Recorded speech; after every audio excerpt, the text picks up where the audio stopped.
Who on Who? The podcast devoted to the review of classic series Doctor Who DVDs in no particular order.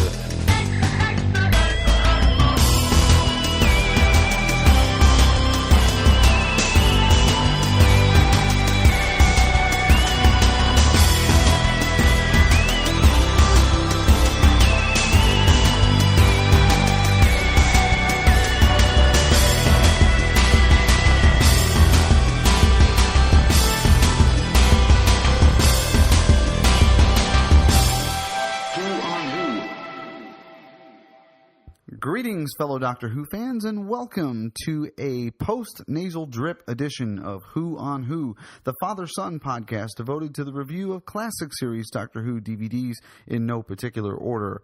We are your hosts, David Huey. And Marty Huey. And we're both coming off a cold. You're coming off a cold. I'm still kind of in the middle of the cold. Yeah, Marty's still on the cold. I'm trying to get off. Things seem to attach themselves to Marty and stay for an extended period of time. But yes, it's been a rough few days, and the cold has passed to the point where we are itching to get back into the podcasting foray here and get back at it. Exciting time for Doctor Who. As we record this, we are 6 days out from the UK premiere of the 11th hour. Yeah, 11th hour. 11th hour for the 11th Doctor. And I'm getting excited. Think that was a coincidence? They went with that title? Yeah, it might be a coincidence. I don't know. They threw 11 Something in there? tells me that it was on purpose, but I'm not I think sure. Moffat said, we got to throw 11 in there somewhere. We got to give him validity now. But so far, all the press releases and everything are pointing to a very positive review of what's been seen. So we are excited. Now, here in America, we don't officially get the show until the 17th on BBC America. But I'm sure that where there is a will, there will be a way. Let's just leave it at that. Anyway, so let's see what else is going on. Let's chat some non-Doctor Who stuff for just a second. You saw 2 movies this weekend. I did. I saw The Bounty Hunter with Gerard Butler and Jennifer Aniston, and it's kind of a romantic comedy, and I'm not into Okay, so those. for both the women that listen to our podcast, it's good. It's Go good. see it. Yeah, okay. It's a good date movie. I enjoyed it. Did you? Yeah. But you didn't take a date. No, I didn't. We'll talk about that off air again. But anyway, it's not like I went alone. I will never have grandchildren. That's all I want to say. No. And then I also saw How to Train Your Dragon this weekend. Yes, which also stars Gerard Butler. Oddly enough, he's a busy guy. He is. It's weird. Is Craig Ferguson in that too? He was actually. Craig Ferguson was in that. Jonah Hill was in that. It's a lot of people. David Tennant is in it for a very, very brief moment. How brief? I think he has one line in the movie. You're kidding me. I'm not kidding. But he's got a name in the credits, and I picked it out like immediately. It's in the very beginning of the movie. You have to listen for it. Does he use his real accent, or does he use his? It sounds a little like I think he does, because they all kind of talk with the Scottish accent anyway. Right. So I mean, I could pick it out. I mean, a lot of people probably being a fan. Yeah, exactly. But I mean, the movie's adorable. Absolutely adorable. All the dragons act like cats, and it's just adorable. And if you have cats, I mean, and we do here at Camp Hui, we have 5 cats in the house that we know about. Yeah, that we know about, and a dog who thinks he's a cat, which is a completely different story. But anyway, we are excited to be reviewing the first in the E-Space trilogy this week, and that is Full Circle. Now, I say this week like people are going to get all excited, like they're doing this weekly now? No, calm down. That probably won't happen, but we're going to try to do this better than monthly. Yeah. In reality, Marty and I have already seen all 3 of these.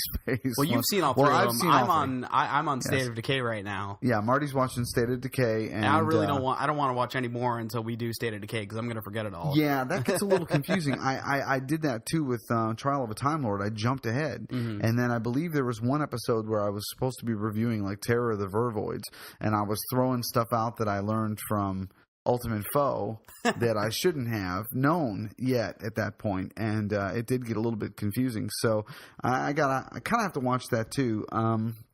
Dave Hingley has done the artwork already for State of Decay, which is beautiful. I can't wait for everybody to see it. You'll see it next time. Dave's been knocking it out of the park. I mean, I'm using an American colloquialism there. It's a baseball term, but I think the Canadians will get that. And the Japanese, because we seem to be playing over there all the time now. But that's another story completely.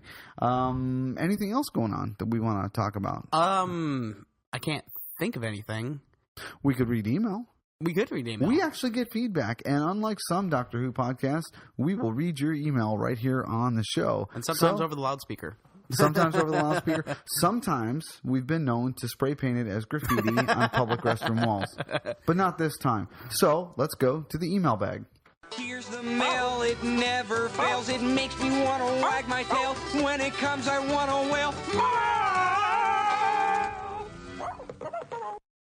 All right. Now, this first email actually comes from Brian Burkhart, and we're reading Brian first because he sent it to the new email address, which is feedback@whoonwho.com.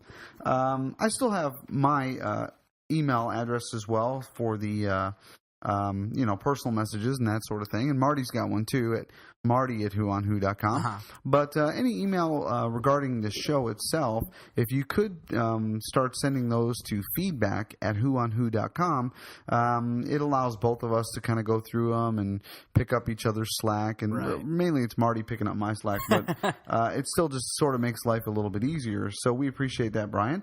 And Brian's email says, hello, guys. Just wanted to drop you a quick line to say that I really enjoyed your last episode on the Three Doctors. And thanks for bringing the TARDIS Tavern podcast to my attention. I downloaded all of the episodes just before Gallifrey 1 and listened to them all during my cross-country flights. David, you really nailed it by comparing the feeling of attending the con alone to the first day at a new school. The lobby can be intimidating, but once you make a couple of connections, you do feel at ease. I actually enjoy attending the con on my own as it gives me the freedom to set my own schedule and fly by the seat of my pants. Thanks again for the great podcast, and hope to see you next year in L.A. Looks like I'll be able to go. Brian Burkhart. Brian, it was great fun to meet you at Gallifrey, and we're planning on going. Yeah, definitely. I say we because I'm going to drag Marty along this time. I would like to go. Only because all the other podcasters kept ditching me, which is a completely different, thing. You think it's going to be different? Yeah, that's the sad thing. Marty will ditch me too. He'll be with all them. I'll be sitting by myself, writing a country song or something in the lobby. But anyway, let's move on to the next email before I get all depressed here. Next one comes from Dean Elliott. Dean says, hello, I've not got much to contribute, but I thought the least I could do was to thank you for taking the time out to produce these excellent podcasts. Oh, thank you. I've only recently found this treasure chest of Doctor Who reviews on iTunes and can't wait to listen to them all while revisiting my Who DVD collection, which I'm ashamed to say I have not watched in quite a while. I'm certainly looking forward to doing so. Especially looking forward to a future podcast on the DVD box set consisting of The Silurians, Sea Devils, and Warriors of the Deep, as this incorporates two of my all-time favorite stories. Many thanks once again, Dean. And Dean's in Leeds, England. And funny enough, I've been rewatching Doctor Who, the new series, to kind of refresh myself for the new one. And I just watched Turn Left the other day, and Leeds is mentioned in Turn Left. Donna has to go to Leeds. Oh, is Donna in Leeds? She's not in Leeds. Be on the lookout for Donna Noble. Don't mention the Doctor to her. It'll burn her brain out, apparently.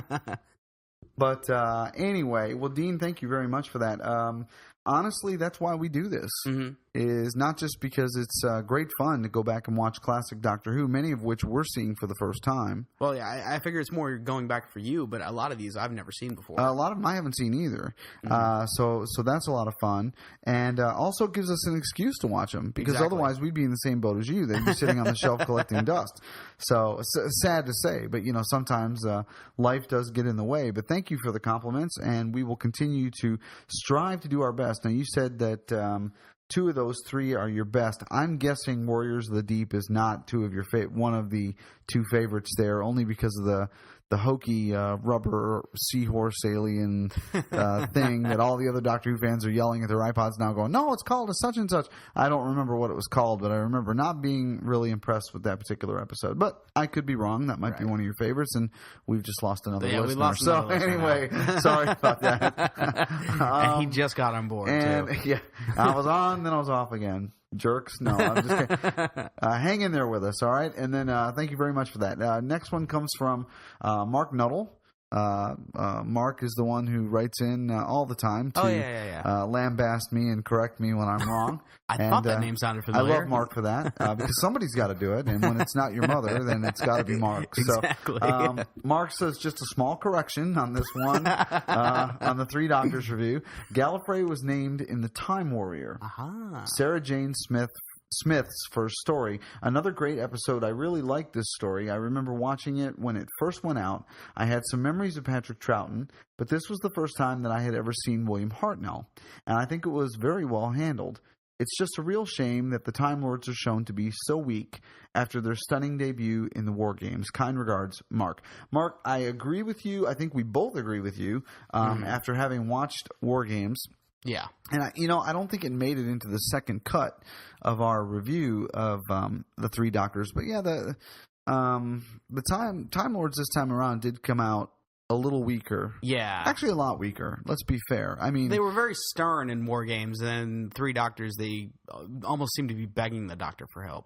Yeah. They did seem a little lame there. So, but who knows? Maybe it was a change in management or something like that, or maybe they'd gone to a seminar and they were feeling a little more touchy-feely. Seminar. Something like that. Dale Carnegie for Time Lords. How to win friends and influence people over the next 1,000 years. Okay, here we go. And our last one is this is from Josh Zyman, who writes in and says, your Gallifrey discussion on your last podcast. It says, David, I have to mirror your thoughts about the daunting first day at Gallifrey. I was in a similar position to you and certainly felt the same way, but like you, I weirdly had people to see who I never met. What a strange reason to travel alone. But they were so inclusive, and I literally hung out with them all weekend. I never experienced anything like that before. Special shout out to the Radio Free Skaro, Bridging the Rift, and Tachyon TV guys. They were all so inclusive and let me join them in their partying. It was a blast. Haven't made decisions on next year yet, but if I do, I hope to see you again. Keep up the good work. Regards, Josh. Josh, I hope to see you too, and be sure to look us up. And as for the podcasters that you mentioned there, yes, all great guys. But what's all this party stuff I keep hearing about? Because everybody kept telling me the party was like in room such and such, and when I'd get there, there was nobody there. They were ditching me. I'm telling you. They were giving you. I swear, they were giving you the wrong room. Some of them. I felt like I was stalking all of them just to get them to even pay any attention to me. And now, they won't even talk to me. They don't return phone calls, emails. The restraining order I got in the mail the other day was pretty explicit. Back off. No, I'm just kidding. No, they were all great folks, and definitely a lot of fun to hang out with all the Doctor Who fans there, podcasters, and the cosplay people, very approachable, and everybody was great, and you really, I can't wait to take you. I can't wait to go, honestly. So I'm already looking at prices. Well, that's a good thing. Yeah. I guess we should start planning now. But Speaking of Gallifrey, should we talk about the guests that have been announced at Gallifrey? Yeah, we can do that. Yeah, sure. I'm not sure. Yeah, like I said, I'm still kind of new to the series, so I'm not, I don't have the actors' names down pat, but obviously Peter Davison and Sarah Sutton have said yes. Also, they've got Tegan, Adric, Janet Fielding. Yeah. Adric Matthew Waterhouse. Matthew Waterhouse. I know that one. Good show. Yeah, yes. You better, because we're getting ready to talk about him a little bit. John Leeson, K9. Yes. Yeah. Okay. Mm-hmm. And that's all the ones I know. I know there's some guys from Torchwood. Some of the writers from Torchwood are coming also. Mm-hmm. Yeah, but those were the ones that stuck out for me. Those are the people I want to meet. I'm hoping that they'll get. I'm hoping they'll fill out Davison's TARDIS. That they'll get Mark Stritzen, who played Turlough, and if they get him, I think that's the whole trifecta. Unless they want to drag. What's that? Perry was also on the TARDIS. Yeah, that's right. Yeah, bring Nicola Bryant. Yeah. Okay, I've always been sweet on her. So bring Nicola Bryant, please. Sean, Lyon, if you're listening, and Robbie, and all the Gallifrey folks, bring Nicola Bryant. There will be restraining orders involved at that point. That's not a request. That's a demand. That's a plea. And they can dust off Chameleon, prop him up in the corner. Actually, that'd be a great cosplay costume. I think so. For somebody to do that. I've actually not seen an episode with Chameleon in it. I haven't either. As far as I know. I mean, he can look like anybody. That's true. Maybe we have. Maybe he's been Peter Davison the whole time. Oh, scary. No, I don't think so. But anyway, all right. Well, speaking of the guys, the other podcasters, and specifically the guys from Radio Free Skaro, we'll be right back to review the full circle in just a moment. But here is a promo from them. This is Phil Collinson. You're listening to Radio Free Skaro. Anyone who might listen to this in the UK, you will guffaw with amazement. Yeah, it looks like you need a Piers Winger in here. That's a load-bearing winger. I feel the impact of Torchwood. But we had such hope for the character. Thinking, oh, wow, look at Adric, he's great. I'm sure he's starting off a little shaky here, but he'll come around. Good. Ha. We've riled him up. Do we need all these singing type things for a bunch of nerds? Pardon me, Pedantor. That's me, Pedantor of the gutter. There's the typical Burgess modesty we've all come to know and loathe. This show has always been about warts and all, by God, and we'll keep doing it. It's up on RadioFreeScaro.com. Hooray! All right, so we're going to set the TARDIS controls now for October the 25th, 1980.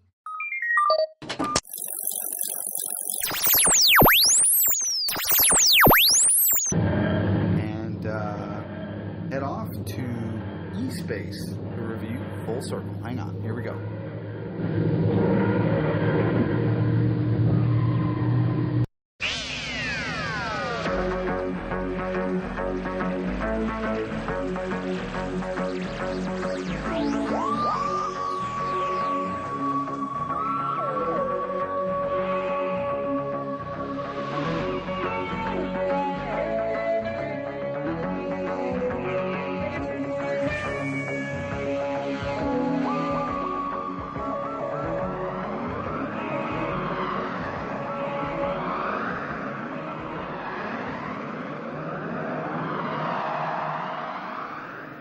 All right, we are here. This story is Full Circle. This is the Doctor's 112th adventure. This is the story of the Alzarians. Interesting story. I walked in on this thing feeling like I was walking in the third chapter of a book. You know what I mean? Yeah. Because they're already talking about Romana having to go back to Gallifrey. They mentioned the key to time, actually. Yeah. He says to her, he says, you're here to help me with the key to time, but now you have to go back to Gallifrey. And she was actually summoned back to Gallifrey at the end of the previous story. And the name of the story is escaping me. People are yelling into their iPods right now, but it's the one. It's the one where the Doctor's face has the porcupine thing sticking out of it. And I Googled it actually, and because I was curious. So Google Doctor with porcupine things sticking out of his face? No, actually, I did a wiki of Full Circle, and that usually over in the right hand side there's a section that says this story is preceded by, and you can click, or the next up is in this case State of Decay. But anyway, that's neither here nor there. We the Doctor and Romana are en route to Gallifrey, and they run through a hiccup, I guess. I work in IT, of course you know that. And a lot of times trying to explain technical things to non-technical people, we like to throw the term hiccup out a lot. So we'll say, why did the email quit working for 4 days? We'll say, well, we ran into a hiccup. And a lot of times you'd be surprised people are completely fine with that. Oh, okay. Well, yeah, because it's working now. They right. Sure. I mean, they don't want my head anymore at that point.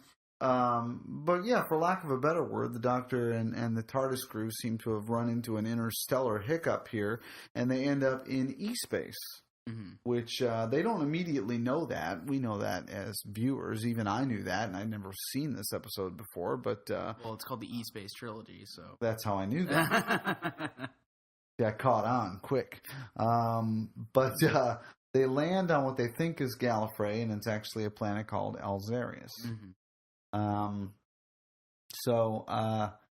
Well, where do we go from here? The doctor investigates. I mean, you had some interesting. So you said you took a lot of notes. I did. I'm flying off the cuff here. So because we had Sean in the last episode, and he came in with about 10 pages of notes, and I felt completely inadequate because I was going on the fly. So I actually sat down and took notes. They're not coherent notes; they're just kind of scribblings. Yeah, but I gotta say, as your father, that's the most notes I've ever seen you take. And you're in your second year of college, and yeah. Well, if they taught Doctor Who in college, I would take more notes. There we go. Okay, I'll give you that. All right. But I mean, some of the interesting points that I wrote down. We did see Romana's room for the first time. I think the first time. Is it the first time? No, actually, I believe we see Romana's room when she regenerates in Destiny of the Daleks, which you have not seen, but but yeah, we get to see more of the TARDIS. Yeah, which they don't do in the new series No. anymore. God, I would because the first Fifth Doctor story is all set in the halls of the TARDIS. Yeah, we never see that. Yeah, Stephen Moffat, if you're listening, please. More TARDIS, okay? Now, we understand that the interior of the TARDIS, the new TARDIS, is multi-level. Yeah. From what we've heard and read. Sorry if that's a spoiler for some of you. That's about all I know.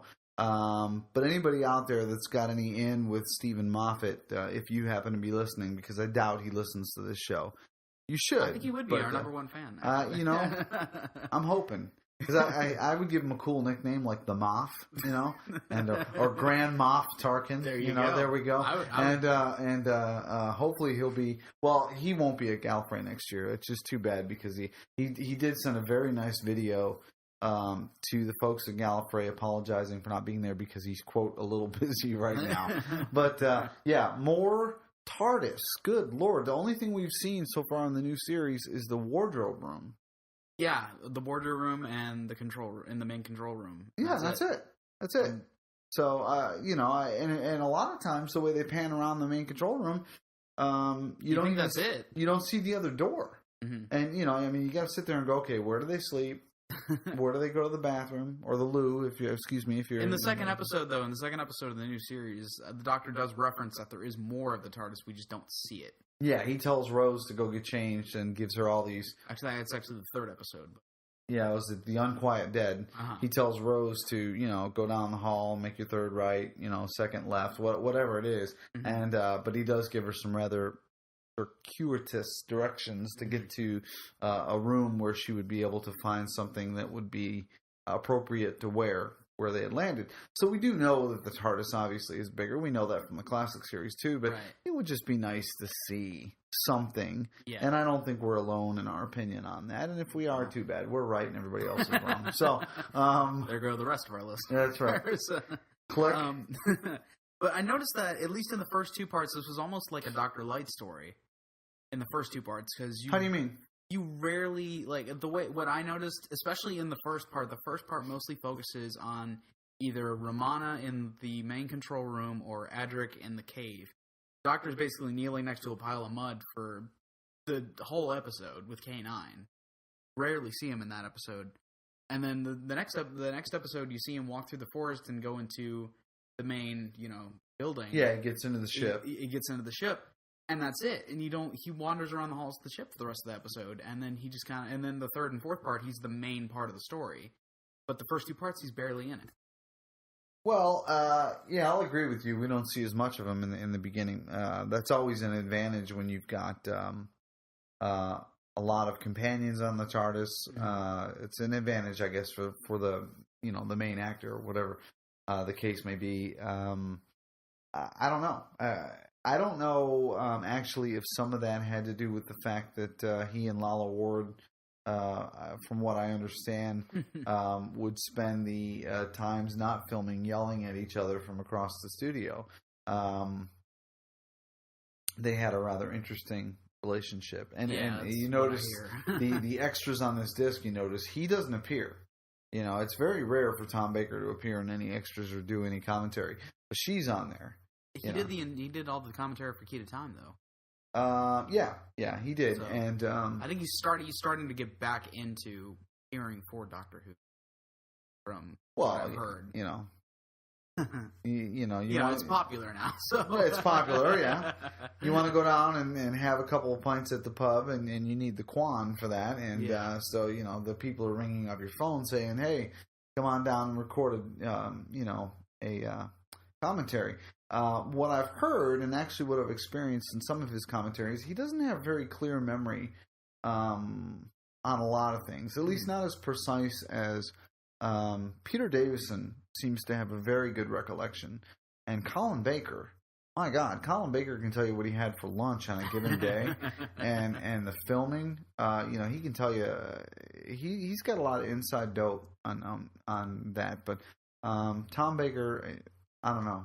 For whatever reason, I don't think his mind works quite that way. Mm-hmm. But anyway, yeah, I think the first 2 episodes were a little bit lighter. I don't know what the reasoning was. I mean, maybe that's just the way the story was written. But I think it's a pretty clever story anyway.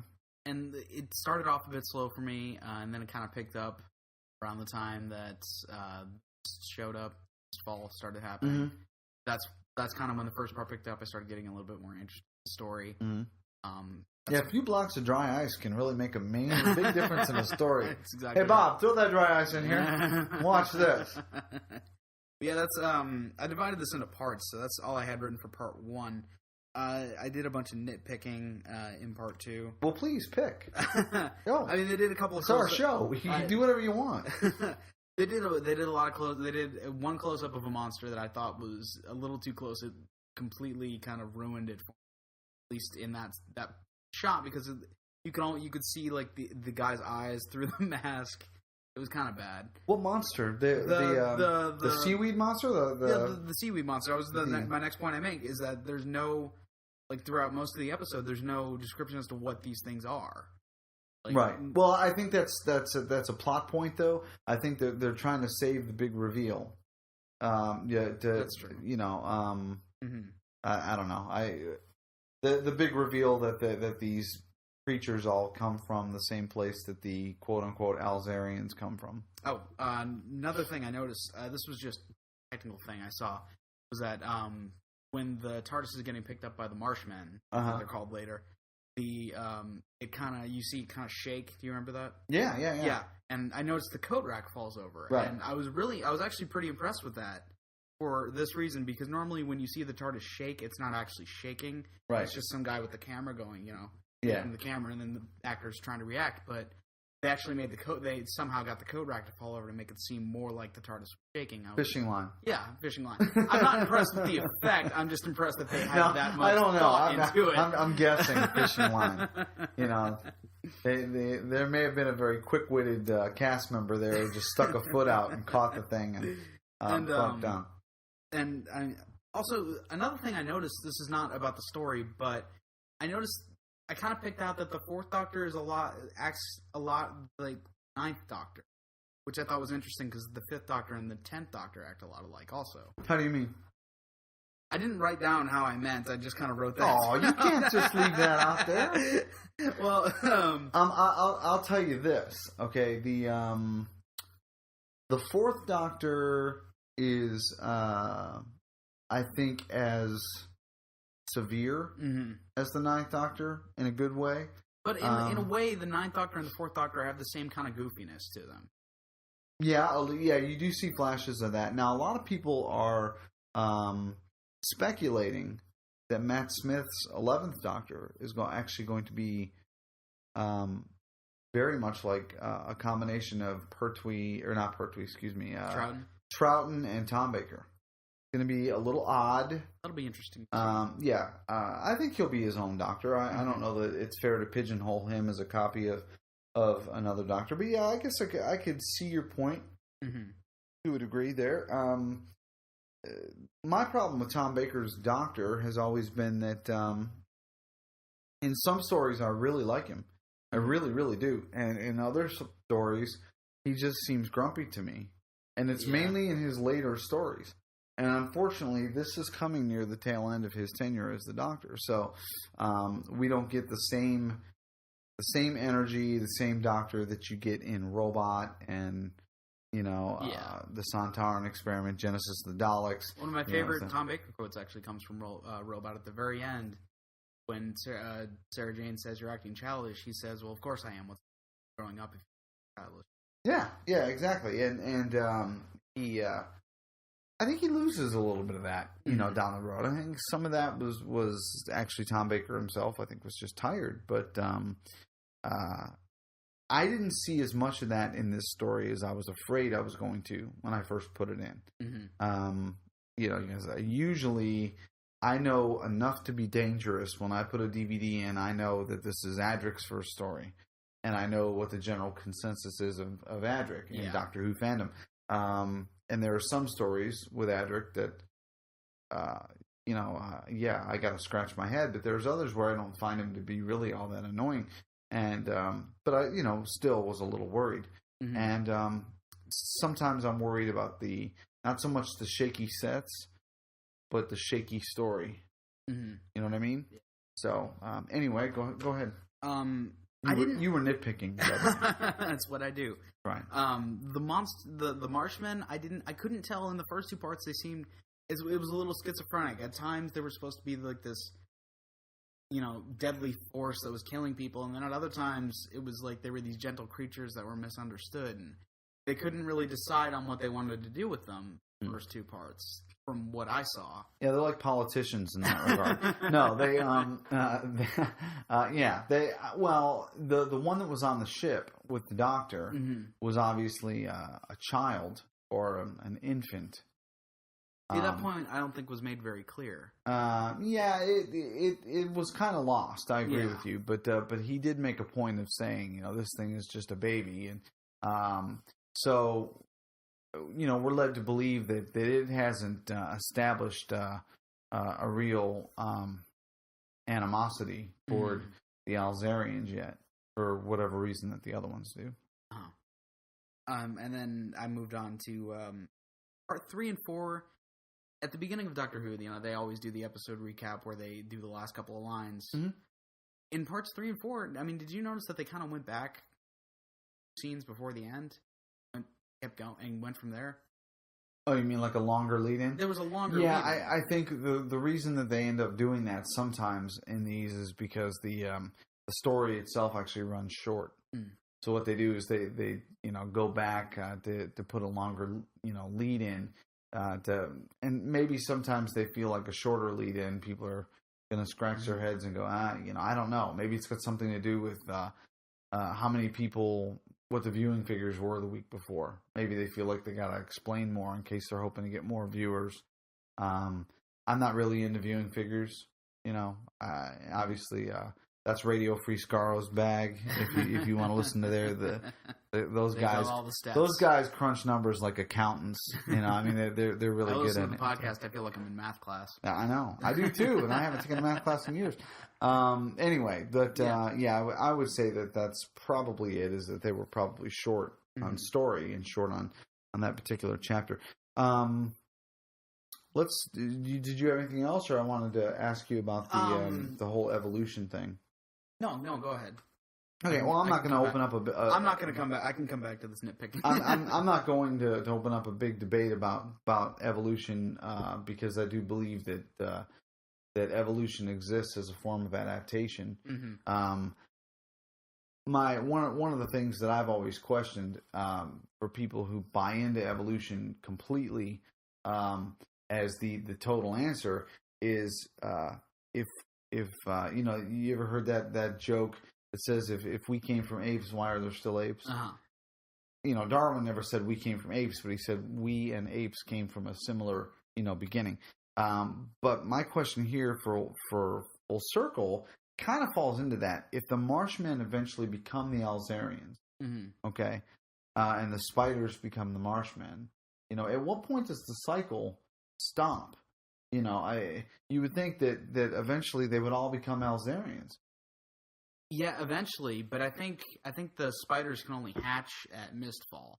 mist only happens once every so often. Oh, no, see, I missed that little nugget, and I don't remember them actually saying that. Even if not, we're going to retcon that because I like your explanation better. So we'll have to get a hold of the writer and say, well, listen, we want you to explain this a little bit. It was written by a young man by the name of Andrew Smith, by the way, who we'll talk about a little bit later in the extras. But Andrew Smith was, I believe, only 16 or 17 when he wrote this story. Wow. I mean, very impressive, considering. And gives me a little hope in my writing career. Well, yeah, and there was me too. And there was a lot of publicity about him and Matthew Waterhouse coming on board, and how there were teens taking over the TARDIS. Which that was necessarily true, but and directed by Peter Grimwade, by the way, who's a great director, Doctor Who's got a good track record. Well, what else did you think? I mean, story-wise, I feel like I'm hogging the entire podcast. No, go ahead. You wrote notes. I didn't. You'll know for next time. I'm just winging it. I'm feeling the pressure. So next time we're going to come in with a wheelbarrow full of paper. I don't know. I kind of didn't understand at the end of part 3. The Marshmen they invaded the ship, the Starliner. Yeah. And I didn't really understand why they were invading the Starliner. They didn't. At this point, they kind of still seemed like the innocent creatures that Tom Baker was making them out to be. Right. Don't hurt them. Don't kill them. They're innocent. And then Romana lets them in. They start trying to take over the Starliner. And I kept thinking, why are they doing that? What's the point of taking? What are they going to do with the Starliner if they get it? Good question. I think if I get this correctly, what they were looking for was the base of knowledge that was in the Starliner. I see. Yeah, that would make sense. I don't know. And then they left. Yeah. It was the ending. I think they have ADD. The ending to me was pretty anticlimactic because Tom Baker just kind of showed up and said, "You guys need to leave," and they just turned around and left very politely. Yeah. And, look, squirrel, and they all took off in the direction. At the same door they came in, so they actually had to come back through the ship and leave in like a single file line. But they were orderly. They were. They really were. It was like an elementary school fire drill. The most politest Doctor Who villains I've ever seen. Excuse me, we're in the middle of a basketball game. Oh, I'm sorry. We'll come back. Yeah. We will attack later. It's Tuesday work for you. We'll come back. But yeah, this was I think a pretty good story. But let me just say it was fair that it was about what I expected. Mm-hmm. It wasn't a terrible story, but it wasn't. It wasn't I'm hoping it's not the best of the East Base trilogy.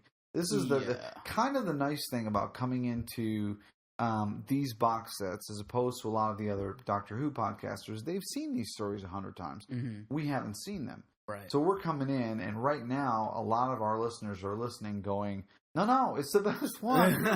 You are doomed to disappointment."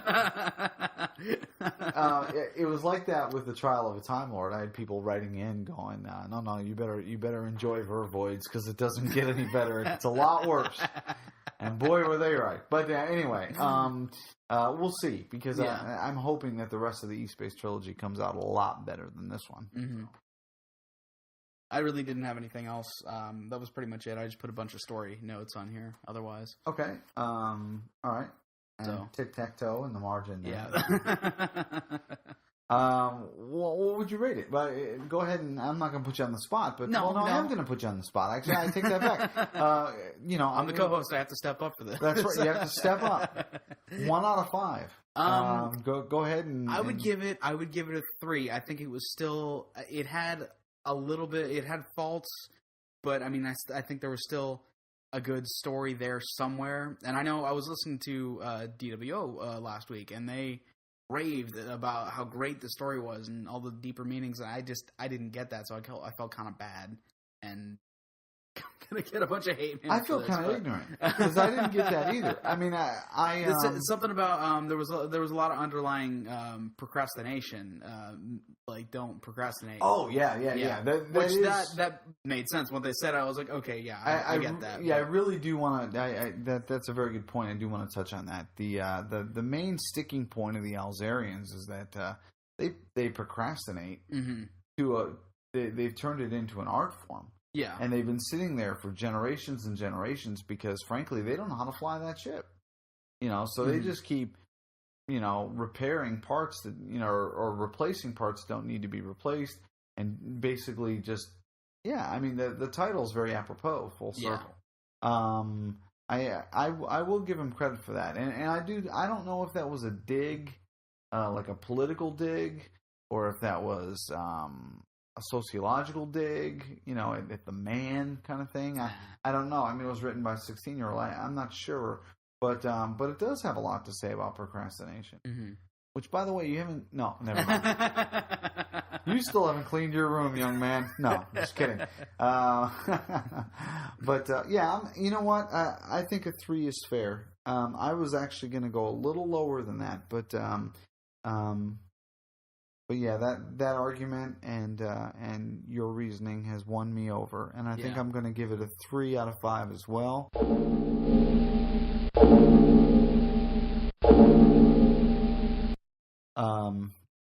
For that part, and then we will just go on to DVD Extra. Yeah.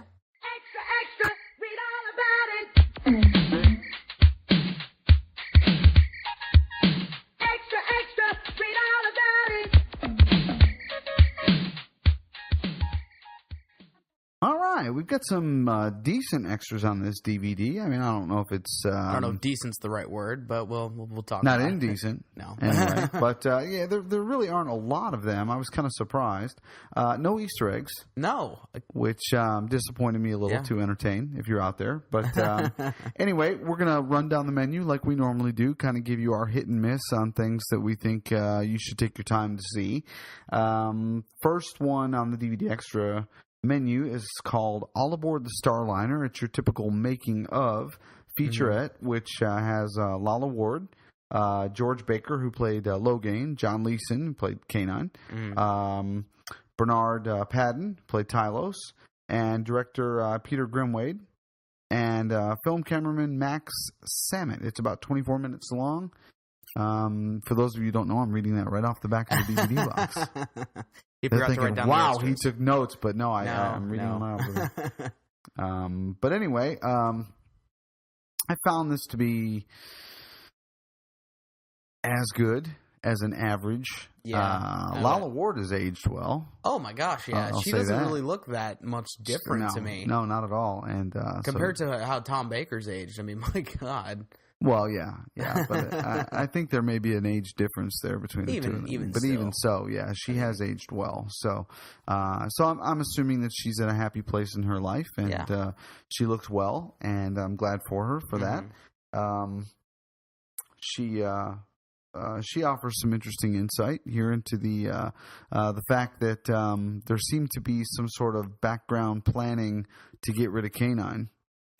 Yeah. And you could tell that she was pretty hurt by that. I'm on the same page with her there because I like K9. He is probably in my top 3 companions. I love K9. And there was, it's obviously probably not the same for you, but there was a lot of, we hate working with K9. We hate, the model of this. And like, in the 3rd episode, that's the whole reason why they had him go out of the TARDIS first, was just so they wouldn't have to bother with him the rest of the episode. Well, I don't hate K9. Yeah. Okay. He's not one of my favorite companions. I understand from a technical standpoint, and you should too as a film student. Well, no, I understand. What a pain in the ass that was, for them to have to deal with a remote control, dog. I think in real life, a robot dog would be awesome. Oh, yeah. Well, even just... if they just left him in the TARDIS, I think it would be okay. Yeah, but like any companion, at some point, he's there for exposition, like any companion. He's there to say, Doctor, this is, he's helped to help push the story along. Problem is, as a computer, he's not going to be the one to say to the Doctor, "What do we do, Doctor?"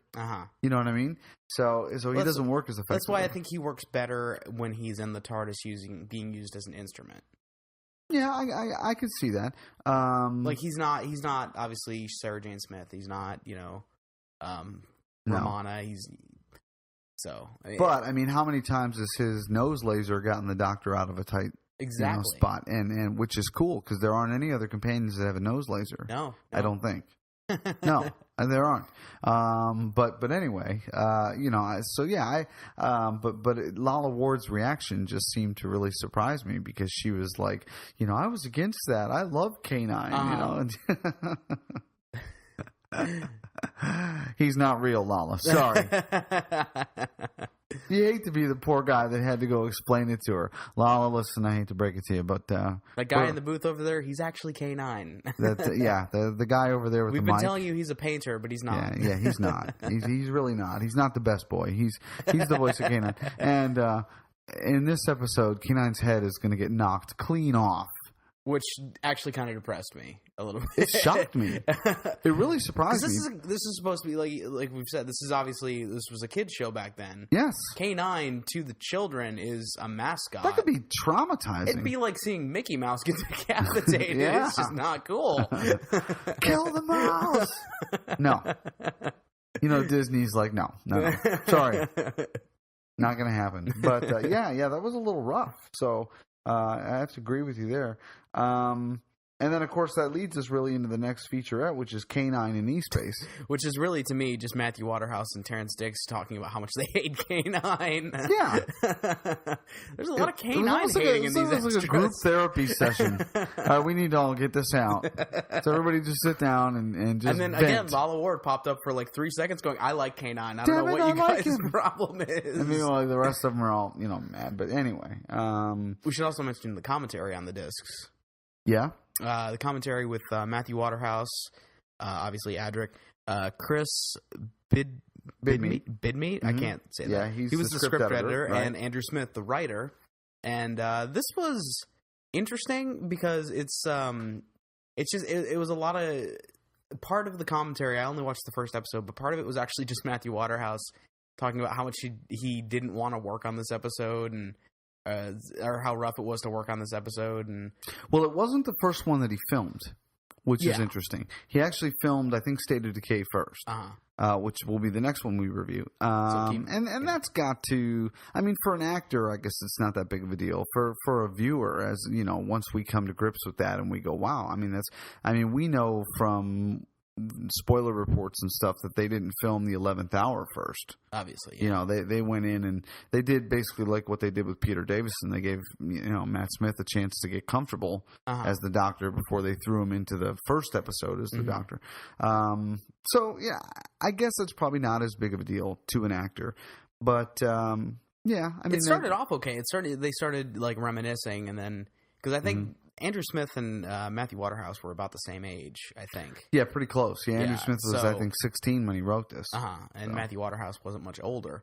So, I mean, it started off okay, and then it just kind of degraded into some whining. To me, at least in the first episode. Wow. So, I really don't... I feel like I'm bringing this podcast down. Negativism and folks, this is a public service announcement. Doctor Who and wine do not mix, irregardless of what the TARDIS Tavern will tell you. No, seriously. I think it was just basically a whining session. And I have a question for the listeners, too. As we've started reviewing more and more stories and getting more into the history of the show of Doctor Who and the various people who served as script editors and executive producers and that sort of thing. So far, my opinion of Christopher H. Bidmead, as a script editor is not very high. Yeah. And I'm not sure why, but I'm pretty sure there's other shows other episodes I've seen where I've just kind of stepped back and go, what is this guy smoking? I don't know. And I could maybe I'm being unfair. I've been known to be unfair, right? If you listen, you can actually hear all of our listeners leaving. Yeah.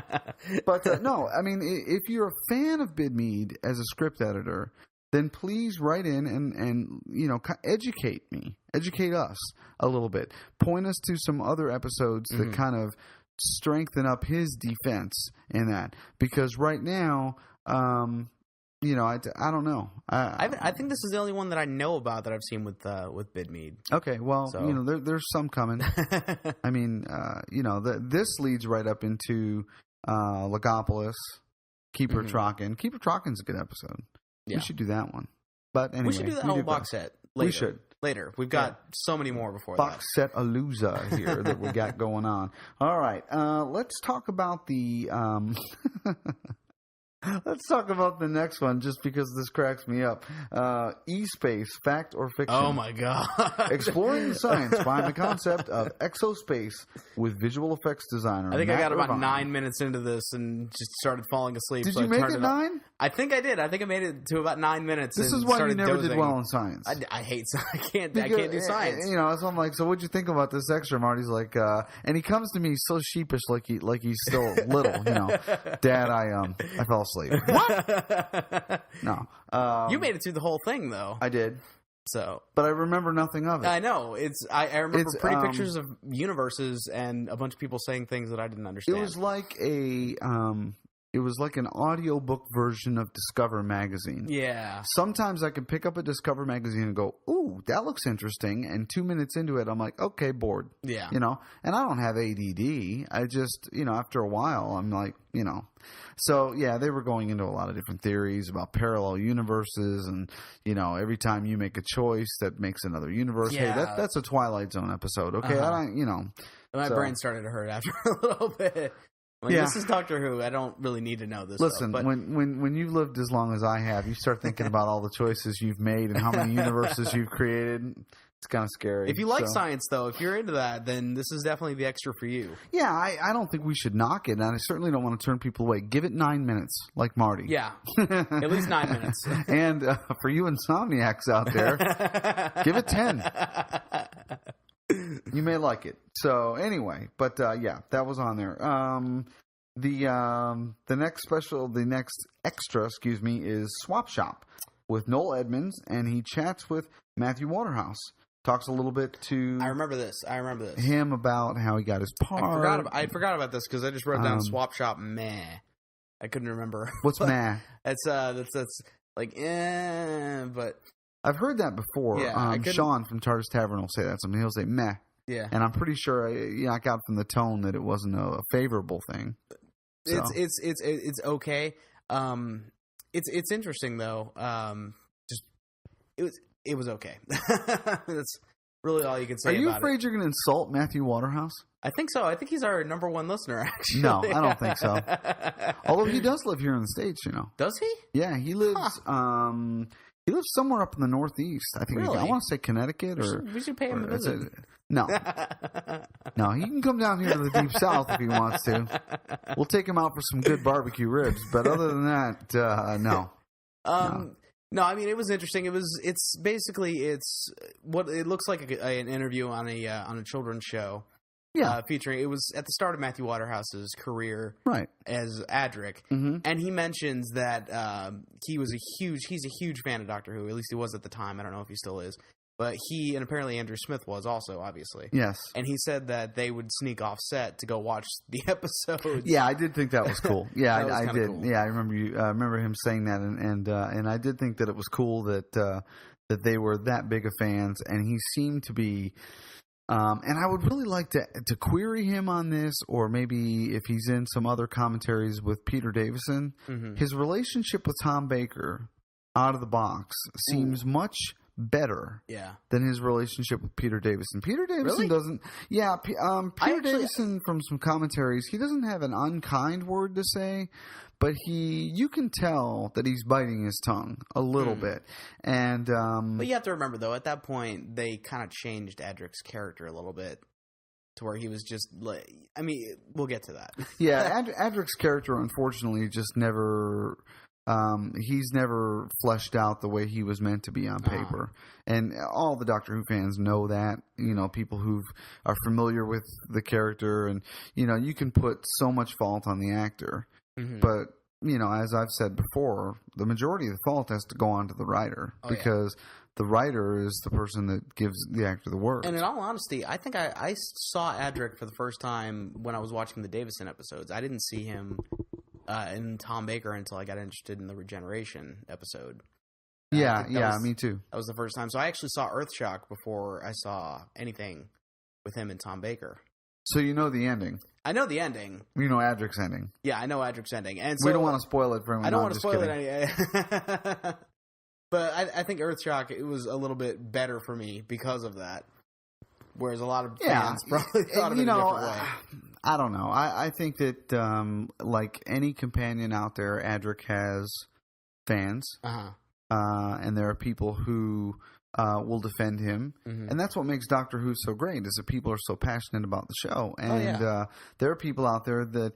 But I would venture a guess that there aren't as many people who would defend Adric as they would. I would say that Adric is right down there. I would say slightly higher than Mel. Oh, I would give him more credit than that. You know, I said higher. I would say slightly higher than Mel. I wouldn't say slightly. And I feel so bad for Bonnie Langford because I understand she's a very sweet person, but she's got to. If she didn't scream so much, she'd be okay. Yeah, but again, that's the writers. You know, they just put in parentheses scream. You know, okay. And then she just opens those Broadway pipes. Glass-shattering, ear-piercing scream of hers. What can you do? Which could have been used as a weapon itself, really. The sonic scream. The sonic scream, there you go. I'm out of a screwdriver. Mel, now! Aim at that lock, now! Okay. We had an isolated music score on here. Trails and continuity. Photo gallery. Now, what is the continuity? It's the openings and endings. Trails and continuity is something I don't know why they did that, though. Well, I think I honestly believe that this is, and I think somebody wrote into our show one time about this, that I think it's more a nostalgia thing. I see. For people who watched it back in the day. And they did do the lead-ins. They would show the BBC Globe from the era and say, you know, now it's part 4 of, you know, Full Circle, and that was kind of interesting. But I thought, why is this on the disc? This is kind of strange. You know, they put them on. They toss whatever they can on there. Yeah, and you know, that's where you got to give To Entertain credit. I mean, they go out there and they there may not be an Easter egg on here, and that's fine. But they will squeeze out, you know, everything they can out of that Doctor Who chamois that they've got, you know, and put it out there on the disc. Hey, go for it, I say. It's we are so lucky as fans that we get the extras that we get. Because look at my DVD shelf, how many TV shows do I have? And most of them don't even have an extra. Oh, yeah. You know? So that's the only reason I don't buy Walker Texas Ranger on DVDs, because there's no extra. No, I'm just kidding. Now we just lost all of our listeners. All right, we're done. I'm more afraid that Chuck Norris listens to this. He's going to come after us. Oh, I should give out a random Chuck Norris fact. Oh, for those of you who like the Chuck Norris facts, I got to do this because I got a book for Christmas and these just crack me up. So this episode's random Chuck Norris fact is that Chuck Norris can gargle peanut butter and blow bubbles in beef jerky. That's my favorite. Just love it. See, it makes you laugh. It's a little crazy. So anyway, all right. We've got some production notes on the DVD-ROM. And the Radio Times billing as well. Of course, the info text is on there, which I did not watch. You did not? I meant to. You're fired. I know. I got halfway through the commentary and thought I should have watched this with the info text on. And by that point, I said, well, it's too late. I'm not watching this episode. No, I can tell you because the commentary and the info text, which is the case a lot of times, the real interesting bits of the commentary are covered on the info text. But because there's so much more whining on the commentary and other things going on, it is a good combo. Normally, it's almost dead on. It's like they're reading the infotext for you. Right, but I mean, I got like halfway through the like 15 minutes into the episode, and I said, I should put the infotext on, and I'll remember for next time. You know, there weren't. I don't remember there being any like earth-shattering facts in the infotext where I went, oh, that's cool. You know, it was another one of those kind of lame infotexts where they were just going for filler. Like Ghostlight lane? Yes. Well, not that bad, but pretty close. Yeah. I mean, there was some stuff in there about, you know, this actor here appeared on such and such and was up for this morning. You know. Yeah, had a bagel this morning for breakfast with lox and cream cheese. So, anyway, I know you took some extra notes on I didn't really take that many notes for the extras because I just kind of ran out of creative juices. Okay, well, I think that brings us to a close of the DVD extras. Let's go ahead and tell people what's coming up. I guess, yeah. Of course, State of Decay. State of Decay next, and Warriors Gate after that. You know what? I am so excited about the State of Decay logo. That if you're watching the Enhanced podcast, it's up there right now with It's a subliminal message as a coming soon or as coming next, because Dave. I mean, Dave always does fantastic work. And for the other podcasters out there, I get these little things like, hey, who is this guy that does your artwork? I'm not sharing. Okay. Yeah, he's ours. He's ours. I'm sorry. Him. We've had him geotagged, like when you go out and you adopt a pet, from the pound.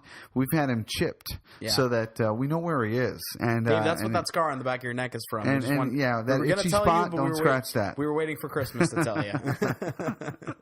But no, Dave is a wonderful guy and very, very generous with his time and his artwork, and really helps to enhance Who on Who. So he's, as far as I'm concerned, part of the Who on Who family. And his brother Mike too. And he got the State of Decay thing out really quick because he did. He sent Full Circle to us on like Tuesday, and then Wednesday he said, "Yeah, I'm almost done with State of Decay." And we're like, "Man, yeah." He was a little excited, which is great, and we of course very much appreciate it. And right now they're cooking up some magic for the Who on Who website. I think they're going to do a makeover. Because we now have an extreme website. Yeah. Well, because you're on the show now, and we need to get your cartoon visage up there because you're so much more handsome than I am. So, or at least hairier than I am. But after State of Decay, we have Warriors Gate. We have Warriors Gate after that, and then we Time Warrior after that. Yeah, I think we're going to go ahead and do Time Warrior. We decided Time Warrior after that. So Time Warrior, and if you're taking notes after Time Warrior, we are doing Remembrance of the Daleks, which I'm excited about because and I hope that Chip from the 2-Minute Time Lord is excited because I found out that this is Chip's favorite episode. Oh, really? Of all time. Oh. So he may, Chip, if you're out there listening, have to get you on to chat Remembrance of the Daleks with us. But speaking of the Hingley brothers, before I let that thread drop, we're going to have them on the show. Are we? Yeah, we're going to try to get them on. Do they know about this? Or no, they do. Yeah. Well, Dave does. Are you just demanding this from them? You're on. You're on the show whether you like it or not. Next week, be here. No, they're going to be on, and Dave was, pretty excited about it. I don't know when we're going to do it. We have to work out the scheduling. We're going to try to get them both on, and try to work out, all the issues that will be involved in getting sound piped into the titanium bunker. I think what we may do, since we're using these snowball mics that the guys at Radio Free Scar recommended, by the way, thank you guys. Awesome. Love these mics. What we may do is drop one of these snowball mics down the air vent of the titanium bunker. There you go. Because I know they've got USB down there. They've got something because they send out for pizza and all that. I keep getting the bills. So anyway, guys, thank you everyone. Again, you can reach us. The email address is feedback@whoonwho.com. Send all your episode related requests, comments, complaints, and anything else to that email address, please. You can find us on Facebook. Mm-hmm. I'm not sure how we did this. We have a fan page on Facebook, and a lot of the other podcasts, their fan page is like Facebook/podcast name. Here. Ours is not. I don't know. Ours is some sort of Chinese algebra after the slash. But you can. It's best just to search Who on Who. Yeah, just search for Who on Who. You'll find the page. We try to get some information updated up there as well. Marty's been much more vigilant about updating the website. Yes. And so we are doing that as well. We have the forum there. So you can also need to reach us personally. We also have our own emails again. Yes, which is Marty at whoonwho.com or David at whoonwho.com. Send us mail at that either. I mean, yeah, I'd love to get mail. Marty loves to get mail. Yes. So really, and he's well past the age where I have to censor it. So you can send him anything. He's actually better about that stuff than I am. And you can follow me on Twitter, twitter.com/DavidHuey. And I don't tweet very often, but when I do, it's usually a tasty morsel. So there you go. Well, thank you, everybody. It's been a lot of fun. We're looking forward to doing State of Decay next time, and we hope that you will join us. Until then, take care. See ya.